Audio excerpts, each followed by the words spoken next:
for Harry and Meghan as they continue to build their lives overseas. For the time being, it's impossible for me to take my family back to the UK safely. The British monarchy has always been a masterclass in patience. It doesn't shout, scramble, or release desperate statements. It waits. And as of April 2026, that patience has become more devastating than any public rebuke. The palace has deployed its most lethal weapon against the Sussexes. Not a press release, not a royal decree, not an insider leak. Silence. Calculated, deliberate, suffocating silence. Within that silence, a war has been decided.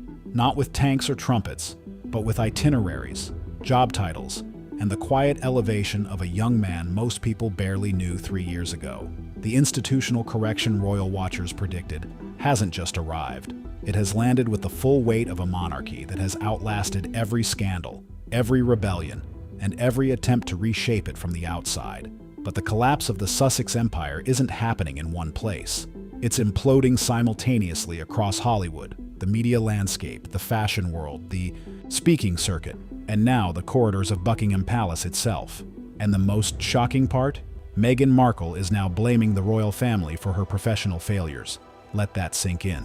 The woman who spent 4 years systematically dismantling the monarchy, accusation by accusation, is now hiding behind its walls, claiming those very walls are why she can't get a project off the ground. She is using the institution she publicly attacked as a shield against an industry that has quietly, firmly, and decisively rejected her. Is this the most ironic pivot in modern celebrity history? We're only just getting started. The agent who said enough. Let us begin with the news that has sent shockwaves through every agency corridor and studio boardroom in Los Angeles. Meghan Markle has been dropped by WME, William Morris Endeavor, the most powerful talent agency in all of Hollywood. And the man who made that call is Ari Emanuel, the real-life inspiration for the fictional cutthroat agent Ari Gold in the acclaimed HBO series Entourage. He's one of Hollywood's biggest power brokers, the longtime CEO of the entertainment empire Endeavor. This is not a man who makes decisions lightly. This is not a man who walks away from profitable clients for sport. When Ari Emanuel decides the juice is no longer worth the squeeze, it means something. It means the situation has gone beyond salvageable. It means that the chaos, the demands, the deliverables that never materialized, and the temperament that burned through support staff have crossed a line that even his legendary damage control machine could no longer justify. So what exactly happened? Insiders who have spoken to those close to the situation paint a picture that is both dramatic and deeply revealing. The breaking point reportedly came during the Thanksgiving holiday of 2025. Most families in America were gathered around tables, sharing meals, expressing gratitude, taking a breath from the relentless pace of professional life. WME staff were no different. They were home, present, human. Meghan was not interested in their humanity. Reports indicate that the Duchess became incensed, genuinely furious, when she discovered that WME staff were not available around the clock to manage her latest PR crisis during the sacred American holiday. She allegedly unleashed a barrage of demands on junior agents, insisting that her needs superseded their personal time, their family gatherings, their right to a holiday. The behavior was described by those who witnessed its fallout as peak entitlement. When Ari Emanuel was briefed on the situation, his response was swift and unambiguous. He reportedly told his team that the Meghan Markle account was no longer viable. The lack of output, the absence of compelling deliverable content, combined with the impossible temperament, had made her a liability that not even WME's formidable reputation could continue to absorb. And here is the question you need to ask yourself right now. If the most powerful agent in Hollywood, a man who has managed Oprah Winfrey, global sports icons, and A-list entertainers, decides that one client is too difficult to handle, what does that tell you about that client? Because Ari Emanuel has dealt with difficult personalities before. Difficult is his business, but there is a difference between difficult and impossible. There is a difference between demanding and delusional. And the exit of WME suggests that the Sussexes crossed that line so completely that no amount of deal-making could bring them back. Without Emanuel's formidable influence, the Sussexes have lost their seat at the high table of Hollywood negotiations. They no longer have someone in the room making calls on their behalf, smoothing edges, applying pressure in the right places. Projects that were once guaranteed safe harbor are now being quietly shelved. Industry insiders suggest that the scathing variety piece that labeled the couple failures, a piece that landed like a bomb in the industry, would never have been published if WME were still providing cover. The bodyguard is gone, and the wolves are circling. The Netflix downgrade. Nobody is talking about. Loudly enough, the departure of WME would be damaging enough on its own, but it is not happening in isolation.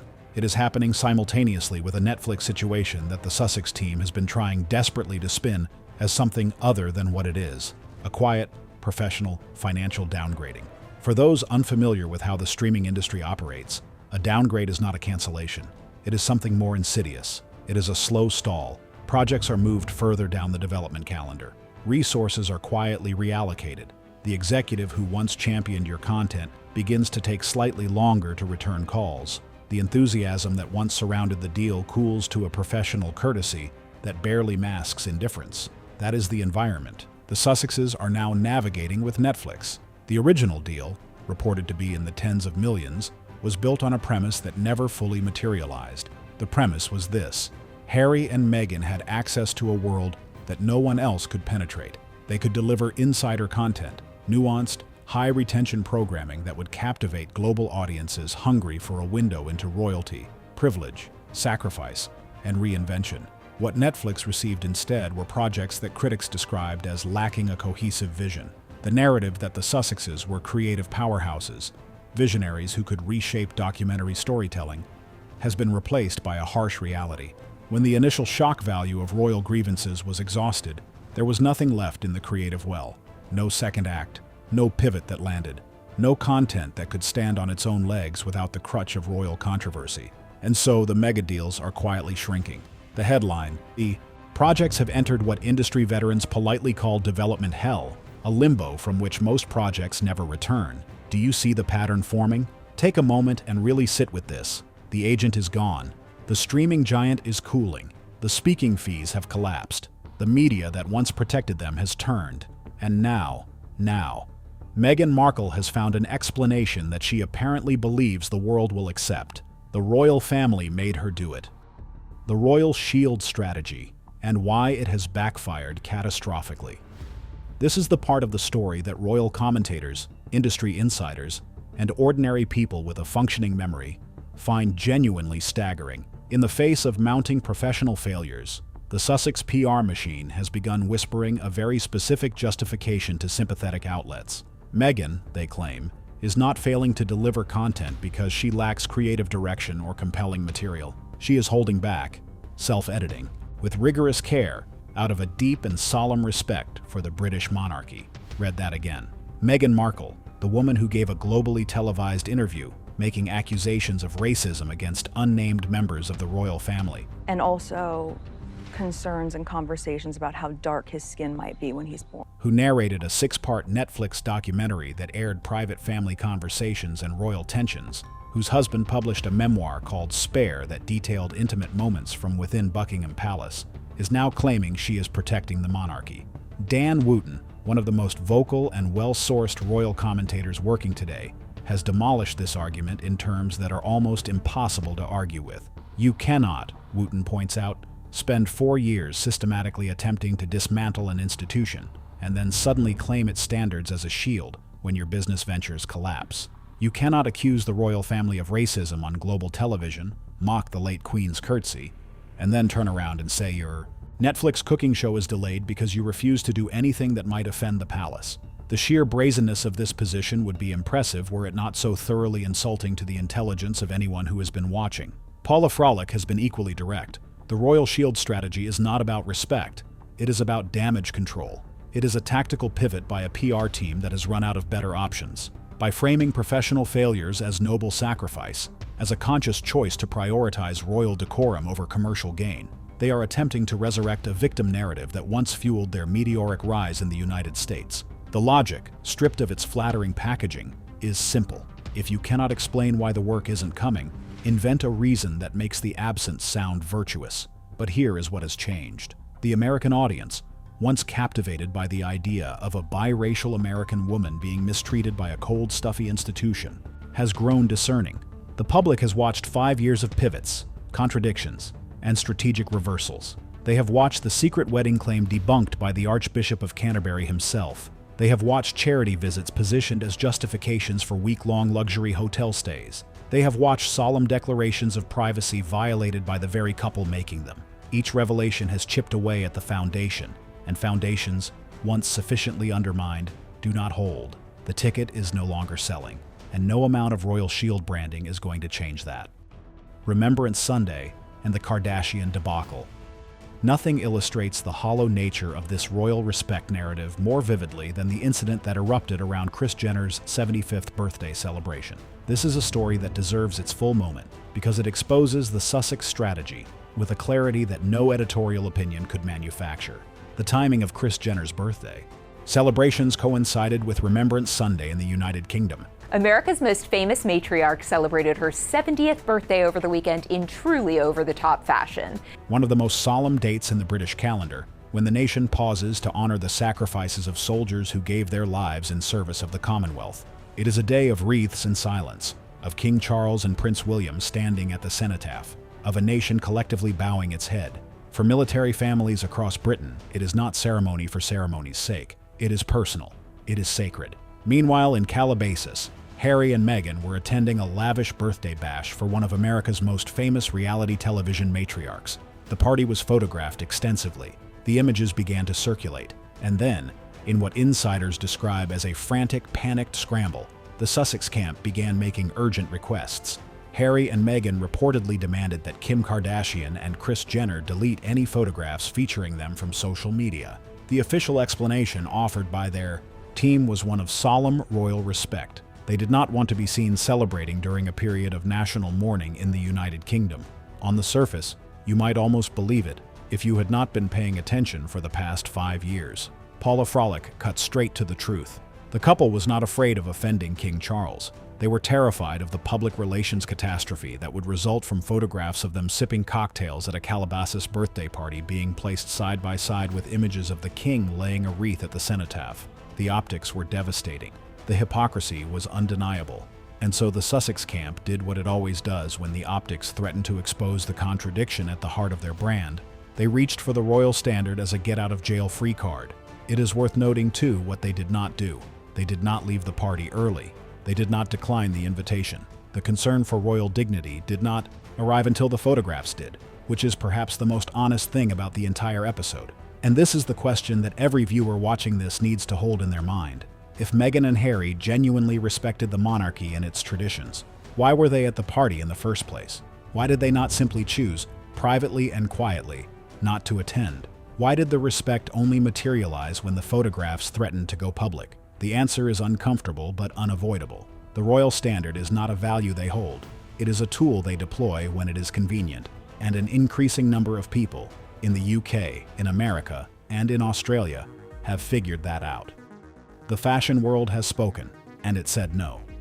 There is another pillar of the Sussex commercial strategy that has crumbled so completely that it barely receives the attention it deserves. For years, the narrative carefully cultivated by Meghan's team suggested that major luxury fashion houses were desperate to work with her.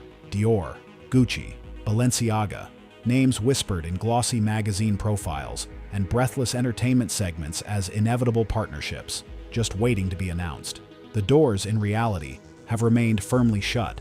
This is not a matter of the Sussexes being selective. This is not about Meghan holding out for a deal that aligns with her royal sensibilities. The fashion world operates on a calculus that is almost entirely separate from personal charisma or individual fame.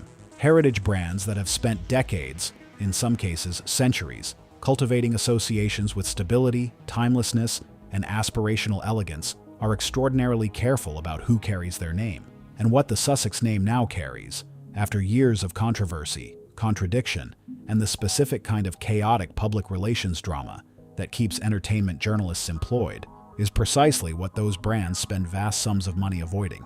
The Meghan effect, which once described a phenomenon where items she wore would sell out within minutes, has been replaced in industry conversations by a very different phrase, the Sussex stain. The British and Commonwealth markets that Dior, Gucci, and Balenciaga need to attract and retain, are markets where the Sussex name does not open doors. It closes them. The rejection of a potential Dior partnership was not a noble refusal. It was a brand that looked at the association, weighed the risk against the reward, and concluded that the reward was no longer there. Australia, 2026. A study in collapsed prestige. To truly understand the scale of the fall, you need to understand the height from which they have descended. In 2018, Harry and Meghan toured Australia as the most dazzling couple in the global royal constellation. Harry and Meghan have flown in for their Australian tour, meeting sick children, their families and staff at a Melbourne hospital. Tens of thousands of Australians lined streets to catch a glimpse. The coverage was rapturous. The affection was genuine. They traveled with a team of 11, private secretaries, multiple PR heads, a stylist, a hairdresser, the full infrastructure of a working royal couple at the height of their global influence. In April 2026, Harry and Meghan have returned to Australia. And the contrast is not just embarrassing. It is a clinical study in the anatomy of collapsed prestige. The team of 11 has been reduced to a skeleton crew of 4. PR chief Meredith Maines departed after the Kardashian debacle. Senior associate James Holt is conspicuously absent. Meghan's longtime stylist and close friend, a fixture of the 2018 tour, has been completely ghosted. Meghan is now reportedly paying for styling services privately, a detail that speaks volumes about the shrinking of an inner circle that once felt impenetrable. Harry's speaking fee, once reported to range between $500,000 and $1 million per appearance, has collapsed to $50,000 for the Interage Summit on Psychological Safety in Melbourne. And if that number alone is not revealing enough, consider the context in which he received that invitation. Harry is not the keynote speaker. He is the replacement for a corporate speaker who had to withdraw due to a personal scandal. The Duke of Sussex, once a global figure of duty, service, and genuine popular affection, has become a celebrity pinch hitter for hire. The event itself has struggled to sell out its 2,550-seat capacity, despite organizers introducing cheaper ticket tiers and solo room options to fill the gap. Local Australian commentators have described the situation with a bluntness that is characteristically Australian: hilarious, embarrassing, and deeply revealing. And what of the dynamic between Harry and Meghan on this tour? The Australian media has noticed something that Harry's friends in London have reportedly been saying privately for months. In 2018, Harry was the draw. Meghan was the glamorous, exciting addition to his royal magnetism. In 2026, as commentators, including Alison Boshoff, have noted, the dynamic has inverted completely. Harry has gone from being Prince William's spare to being Meghan's spare. He is the understudy in the narrative she is constructing, present but peripheral, visible but secondary. Cameras that caught him during a moment removed from the structured commercial events showed something that made observers pause. He appeared genuinely relaxed, at ease in a way that the rigid, on-brand performance of the Sussex public image does not typically allow. It was a fleeting, unguarded image, but it raised questions that once asked cannot easily be unasked. The children, and the line that should never have been crossed. This is the part of the story that sits most uncomfortably, because it involves children.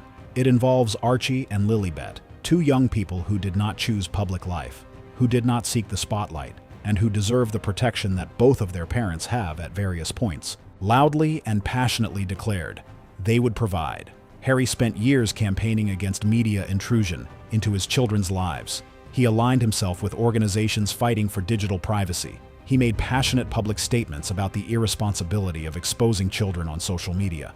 And now, as the Netflix deal cools and the WME relationship has ended and the speaking fees have collapsed, the children have become the brand's primary commercial asset. The recent Easter video and the skiing clips sparked immediate controversy. Observers noted anomalies that are difficult to explain away. Lilibet's hair appeared dark and unkempt in one moment, then auburn and styled in the next. Her apparent size relative to Archie shifted in ways that seemed inconsistent with a continuous recording. Meghan Markle and Prince Harry's kids, Archie and Lilibet, sprinting, baskets in hand, during a cutthroat Easter egg hunt. These inconsistencies led experts, including Angela Levin, to raise questions about whether the footage represented a single, authentic family moment or a patchwork of clips assembled from different time frames, designed not to document a genuine experience, but to maintain a digital pulse at a moment when the Sussex brand desperately needs one. The question you need to ask yourself is this: what does it say about the state of the Sussex enterprise that the privacy of two small children has become the currency being spent to keep the Montecito lifestyle afloat? What does it say that the man who raged against the paparazzi culture that he blamed for his mother's death is now, reportedly, consenting to the commercial deployment of his own children's images because the $50,000 speaking fees are not enough to sustain the life they have built? The authentic life they promised the world has become, as the evidence now suggests, a series of calculated reveals designed not to share truth, but to manage perception. And the public, the same public that once wept for them, that once rallied behind their narrative of escape and reinvention, is not inspired by what it sees. It is exhausted. King Charles has made his move. Now we arrive at the moment that everything has been building toward. The move that, more than any Hollywood defection or media reversal, represents the definitive closing of a chapter. King Charles III visited the United States recently. He was on American soil, within relatively short travel distance of Montecito. The Sussexes were aware of the visit. A meeting was reportedly requested through the appropriate channels. King Charles explicitly declined. Let that statement carry its full weight. This was not a scheduling conflict. This was not a logistical impossibility. This was a decision, deliberate, considered, and sent through official channels, that communicated something the palace has been working toward for years. The chapter is closed. The correction is complete. The endless cycle of hope, disappointment, manipulation, and media warfare that has characterized the Sussex relationship with the palace is over, not because of a dramatic confrontation, but because the palace has simply stopped engaging. Harry and Meghan were also conspicuously absent from the Easter Sunday services that carry deep significance for the royal family. They were absent from the commemorations marking the centenary of Queen Elizabeth II's birth, an occasion of profound national and institutional importance. The palace did not issue a statement about their absence. It did not need to. The silence spoke with perfect clarity. The strategy is now explicit. The royal family has moved from its long-standing position of never complain, never explain into something more precise and more devastating. Ignore and replace. And the replacement is already in place. James Alexander, the spare, who actually showed up. This is the moment when the story takes on an almost poetic dimension, because the elevation of James Alexander, the son of Prince Edward and Sophie, Duchess of Edinburgh, is not accidental. It is not organic. It is the palace executing a strategy with the precision of an institution that has been managing succession and narrative for centuries. James Alexander, Earl of Wessex, was barely a recognizable name in the global royal conversation 3 years ago. He was a background figure, young, private, present at formal occasions, but far from prominent. He was not generating headlines. He was not commanding documentary deals or memoir advances. He was simply doing what the working members of the royal family do, showing up, serving, representing, quietly fulfilling the commitments that the institution requires. King Charles has now moved James deliberately and visibly to the foreground. The architecture of the trimmed-down monarchy, centered on William and Catherine, the Prince and Princess of Wales, as the core, has a reliable, compelling supporting presence in James Alexander. He is drama-free. He is consistent. He is everything Sussex brand, with its contradictions and pivots and constant controversy, demonstrably is not. And in making this move, King Charles has communicated something to the public, to the institution, and to Harry himself that no statement could have matched. The spare has been replaced, not with anger or condemnation, but with quiet, effective substitution. The narrative of the royal family's future no longer contains a space marked, "Waiting for Harry's return." That space has been filled. The story has moved on. In the United Kingdom, public sentiment reflects this reality. The names now synonymous with the future of the crown are William, Catherine, and increasingly, James. Harry is being processed by the British public not as a current participant in the national story, but as a historical footnote, a cautionary tale about what happens when personal grievance is mistaken for a sustainable identity. The Oprah factor, a silence that screams. There is one more piece of this picture that demands examination, because its implications extend far beyond the entertainment world into the realm of legacy, trust, and the long-term cost of building a narrative on foundations that cannot hold. Oprah Winfrey provided the platform for the 2021 interview that was, at the time, presented as the Sussexes' Declaration of Independence. It was positioned as a landmark of truth-telling, a brave, historic conversation that would reframe the public's understanding of the royal family and the couple's reasons for leaving it. The interview was promoted with the language of courage and clarity. It promised revelations. It promised accountability. and Oprah's involvement lent it a weight and credibility that no other broadcaster or platform on earth could have provided. She was not merely a host, she was a guarantor. Her presence told the world, what you are about to hear is real. Today, from the Winfrey camp, there is absolute silence.